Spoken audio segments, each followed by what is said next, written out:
I wish you all happy Easter. మీ అందరికీ నా ఈస్టర్ శుభాకాంక్షలు తెలియచేస్తూ ఉన్నాను. క్రైస్తవులు సాధారణంగా క్రిస్మస్ చాలా గొప్పగా జరిపించుకుంటారు. క్రిస్మస్ అంటే హాలిడే సీజన్. అంతేకాకుండా బహుమానాల కొరకు ఎంతో ఖర్చు పెడతారు. క్రిస్మస్ డిన్నర్స్ ఇస్తారు. మా చర్చిలో కూడా క్రిస్మస్ అనేటప్పటికీ ఇంచుమించు 1500 నుంచి 2000 మంది క్రిస్మస్ భోజనానికి వస్తారు. అలాగే చాలా ఖర్చు పెడతాము. గిఫ్ట్స్ చాలా ఖర్చు పెడుతుంటాం. కానీ ఈస్టర్కి అంత ఖర్చు పెట్టరు. నాకు అనిపించింది, దేవుని యొక్క వాక్యం కనుక మనం గమనిస్తే క్రిస్మస్ కన్నా ఈస్టర్ చాలా ప్రాముఖ్యమైనది. క్రిస్మస్ని గురించి కేవలం 2 సువార్తలోనే రాయబడింది. మత్తయి సువార్తికుడు, లూకా సువార్తికుడు క్రిస్మస్ గురించి రాశారు. కానీ పునరుత్థానం గురించి, ఈ ఈస్టర్ గురించి 4 సువార్తల్లో రాయబట్ట మనం చూచాము. అంటే ఇది చాలా ప్రాముఖ్యమైనది కాబట్టి పరిశుద్ధాత్మ దేవుడు 4 సువార్తలు మన కొరకు రాయించి పెట్టాడు. అపోస్తులైన పౌలు 1 కొరింథీయులకు రాసిన పత్రిక 15వ అధ్యాయం 14వ వచనంలో అంటాడు, క్రీస్తు గనక తిరిగి లేపబడకపోతే మేము ప్రకటించడం వ్యర్థము, మీ విశ్వాసము వ్యర్థము అని చెప్తున్నాడు.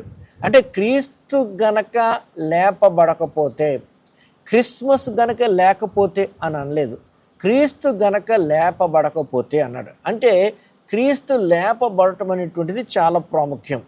జాన్ స్టార్ట్ అనేటువంటి దైవజనుడు ఈ మాట చెప్పాడు.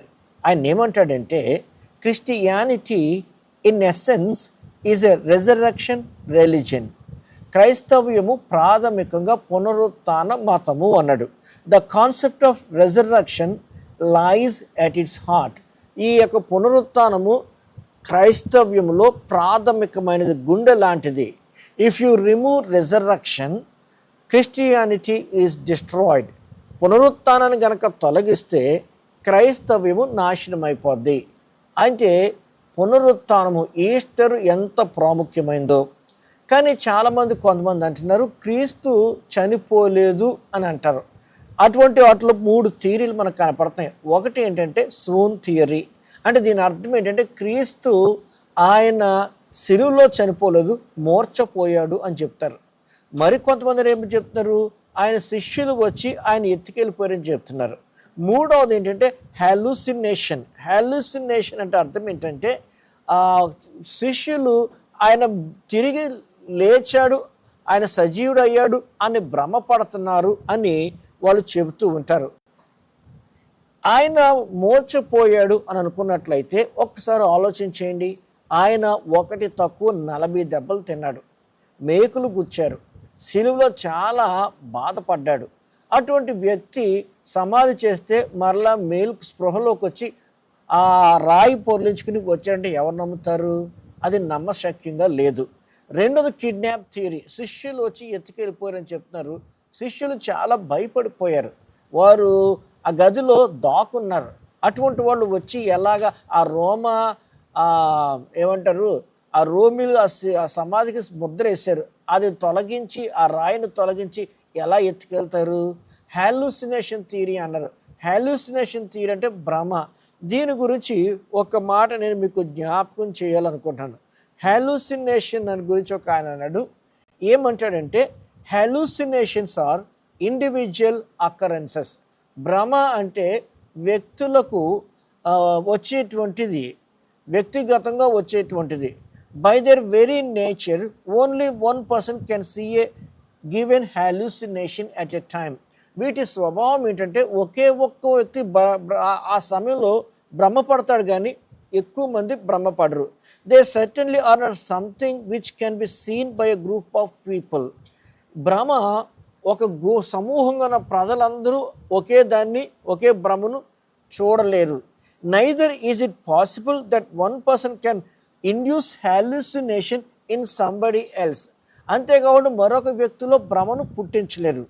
Since an hallucination exists only in the subjective personal case, it is obvious that others cannot witness it. ఇది వ్యక్తిగతంగా వచ్చేది కాబట్టి ఇతరులు ఈ యొక్క హాలుసినేషన్, భ్రమను చూడలేరు అని చెబుతూ ఉన్నాడు.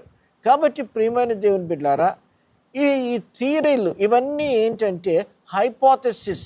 ఇలా జరిగింది అని చెప్తున్నారు. ఇవి నమ్మటం కంటే యేసు ప్రభు తిరిగి లేచాడని నమ్మటమే ఈజీ. ఇవి నమ్మాలంటే మరి ఎక్కువ విశ్వాసం కావాలి. యేసు ప్రభువారు సిలువలో చనిపోయారు అన్న విషయాన్ని మనం గుర్తించవలసిన వారమై ఉంటున్నాం. సరే, మీరు అడగొచ్చు, యేసు ప్రభు సిలువలో చనిపోయాడు, మీరు ఎలా చెప్పగలరు అని మీరు అడగొచ్చు.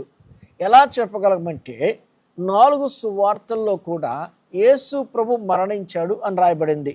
మత్తయి సువార్త, మత్తయి సువార్త క్రీస్తు శకము 85వ సంవత్సరం రాయబడింది. 27వ అధ్యాయం 50 వచనం మనం చూస్తాము. మార్కు సువార్త క్రీస్తు శకం 70వ సంవత్సరం మార్కు సువార్తికుడు రాశాడు. 15వ అధ్యాయం 37వ వచనం మనం చూస్తాము. లూకా సువార్త క్రీస్తు శకం 90వ సంవత్సరం రాయబడింది. 23వ అధ్యాయము 46వ వచనం మనం చూస్తాము. యోహాను సువార్త ఇది 2వ శతాబ్దంలో రాయబడింది. 19వ అధ్యాయము 30వ వచనం మనం చూస్తాము. యేసు ప్రభు చనిపోయాడని 4 సువార్తికులు చెప్తున్నారు. అంతేకాకుండా శతాధిపతి కూడా, అక్కడ ఉన్న శతాధిపతి ఆయన మరణించాడు అని చెప్తూ ఉన్నాడు. మార్కు సువార్త 15వ అధ్యాయం 39వ వచనం. ఆయన యొక్క ప్రక్కలో పొడవబడింది. ఆయన ప్రక్కలో ఒక సైనికుడు పొడిచినప్పుడు రక్తము నీరు కారాయని యోహాను సువార్తికుడు 19వ అధ్యాయము 34వ వచనం చెప్తున్నాడు. అంతేకాకుండా అరిమతయి యోసేపు అలాగే నికోదేము ఏం చేశారంటే యేసు ప్రభువుని తీసుకెళ్ళి ఆయన దేహాన్ని సమాధి చేశారు. అంతేకాకుండా ఈ యొక్క పునరుత్థానాన్ని గూర్చి మనము కొన్ని సాక్ష్యాలు కూడా మనం చూడవచ్చు. ఒకటి ఏంటంటే తొలగింపబడిన రాయి, రెండవది ఖాళీ సమాధి, మూడవది కాపలా కాసిన రోమా సైనికులు. 16 మంది సైనికులు కాశారు. ప్రతి 4 గంటలకి 4 మారుతూ ఉంటారు.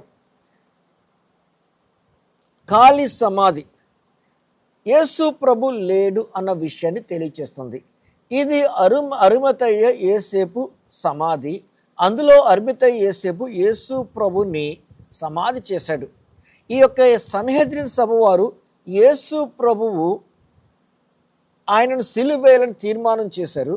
తీర్మానం చేసినప్పుడు అరిమతయ్య యేసేపు మరియు నికోదేము దానికి వ్యతిరేకంగా ఓటేశారు. యేసు ప్రభు చనిపోయిన తర్వాత అరిమతయ్య యేసేపు పిలాతు దగ్గరికి వెళ్ళి ఆయన దేహం ఇమ్మని అడుగుతాడు.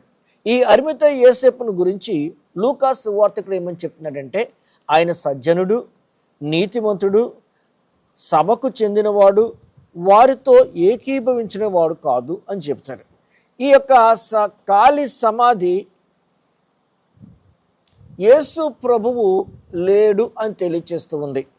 తర్వాత పొర్లింపబడిన రాయి, ఈ రాయి చాలా పెద్దది అని మార్కు సువార్త 16వ అధ్యాయము 5వ వచనం చదువుతాము. ఇంచుమించు 4 నుంచి 5 అడుగుల ఎత్తు ఉంటుంది. 1.5 నుంచి 2 టన్నుల బరువు ఉంటుంది.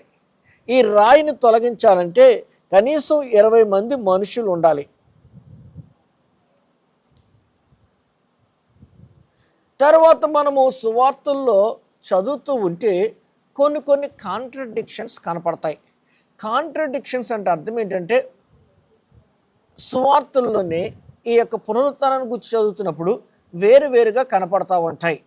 ఈ కాంట్రడిక్షన్ గురించి ఏమన్నారంటే, for a philosopher if something is not consistent the law of contradiction says this cannot be true, throw it out.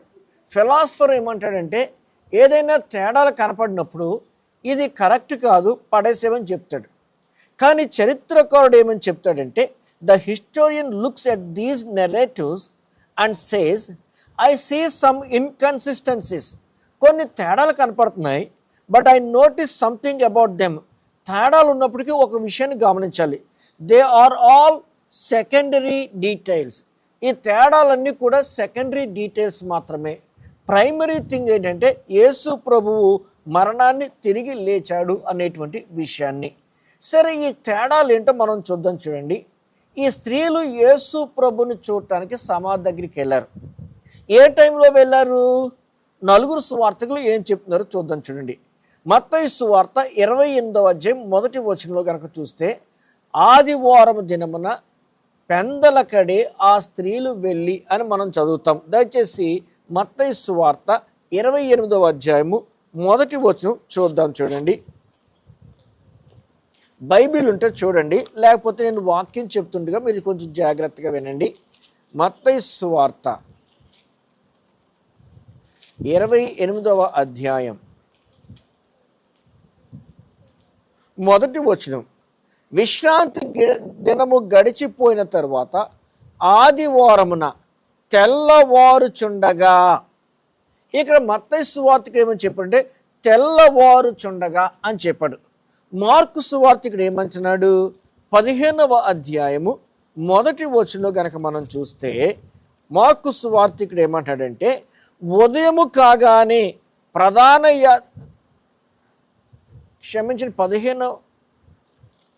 16వ అధ్యాయం కనుక మనం చూస్తే విశ్రాంతి దినము గడిచిపోగానే మగ్దలేన మరియయు యాకోబు తల్లి అయిన మరియయు సలోమయు వచ్చి వారు ఆదివారమున పెందల కడ లేచి సూర్యోదయమైనప్పుడు, మార్కు సువార్తికుడు సూర్యోదయమైనప్పుడు అంటున్నాడు.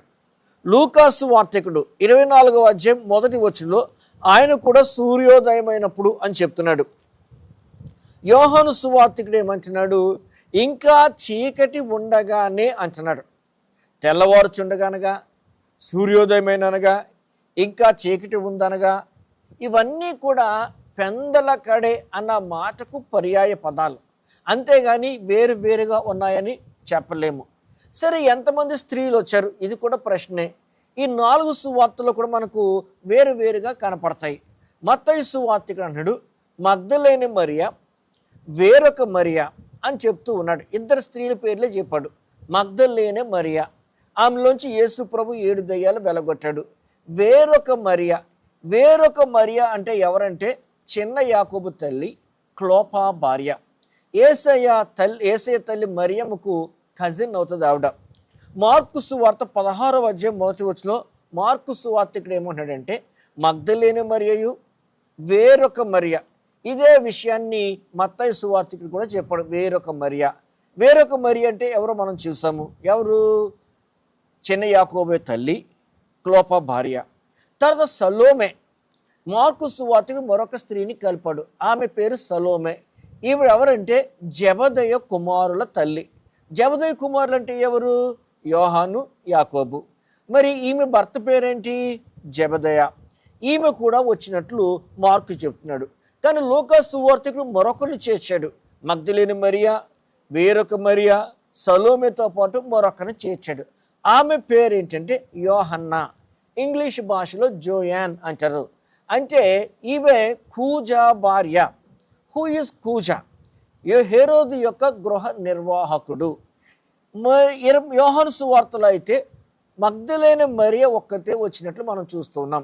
ఈ లూకా సువార్తికుడు వీరితో పాటు మరికొందరు స్త్రీలు అని చెప్పాడు.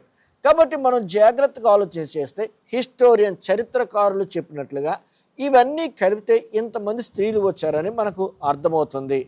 తర్వాత ఎంతమంది దేవదూతలు? ఒక సువార్తలో ఒకడంటారు, మరో సువార్తలో 2 అంటారు. గొప్ప భూకంపం వచ్చింది. మత్తయి సువార్త 28వ అధ్యాయం 2వ వచనం అంటాడు ఒక దూత వచ్చి ఆ యొక్క రాయి పోర్లిచ్చి ఆ రాయి మీద కూర్చుంది అని చెప్తాడు. మార్కు సువార్తికుడు ఏం చెప్తాడంటే ఒక యవ్వనస్తుడు సమాధి లోపల ఉన్నాడు అని చెప్తాడు. లూకా సువార్తికుడు ఏమంటాడు? 2 వ్యక్తులు అని చెప్తాడు. యోహాను సువార్తికుడు ఏమని చెప్తాడు? 2 దేవదూతలు అని చెప్తాడు. మత్తయి, మార్కు ఒకరని చెప్తారు. లూకా, యోహాను 2 అని చెప్తారు. సరే, ఇవి కూడా పెద్ద ఇన్కన్సిస్టెన్సీ ఏమీ లేదు. ఒకవేళ ఉన్నారనుకుంటే ఒక దూత బయట నుండి ఉండొచ్చు, ఒక దూత లోపల నుండి ఉండొచ్చు, తర్వాత 2 వారు కనపడి ఉండొచ్చు. అది పెద్ద ఇన్కన్సిస్టెన్సీ కాదు. కానీ దేవదూత వచ్చిందంటూ ప్రాముఖ్యం. సరే, యేసు ప్రభు తిరిగి లేచాడు. ఆయన లేచిన తర్వాత శిష్యులకు కనపడ్డాడు. ఎవరెవరు కనపడ్డాడో చూద్దాం. మగ్దలేని మరియకు కనపడ్డాడు. మార్కు సువార్త 16వ అధ్యాయం 9వ వచనం. యోహాను సువార్త 20వ అధ్యాయం 16 నుంచి 17 వచనాలు. మరికొంతమంది స్త్రీలకు మత్తయి 28:8-10. అలాగే ఎమ్మాయి రోడ్డు మీద ఆయన ఇద్దరు శిష్యులకు కనపడ్డాడు. లూకా సువార్త 24:13-32, మార్కు సువార్త 16:12. ఆయన పేతురుకు కనపడ్డాడు. లూకా సువార్త 24:34. 10 మంది శిష్యులకు అప్పుడు తోమా లేడు, యేసయ్య వారికి కనపడ్డాడు. యోహాను సువార్త 20:19-23. తోమాకు మరి ఇతర శిష్యులకు కనపడ్డాడు. యోహాను సువార్త 20:26-30. తర్వాత 7 శిష్యులకు కనపడ్డాడు. యోహాను సువార్త 21:1-14.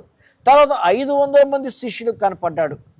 1 కొరింథీయులకు రాసిన పత్రిక 15:6. తర్వాత యేసు ప్రభు యాకోబు మరియు ఇతర శిష్యులకు కనపడ్డాడు.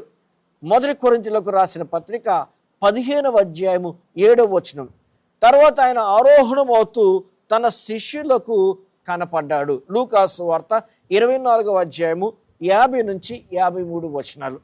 ఇవన్నీ మనం చూస్తూ ఉంటే యేసు క్రీస్తు పునరుత్థానం చెందాడు అన్న విషయాన్ని మనకి అర్థమవుతూ ఉంది.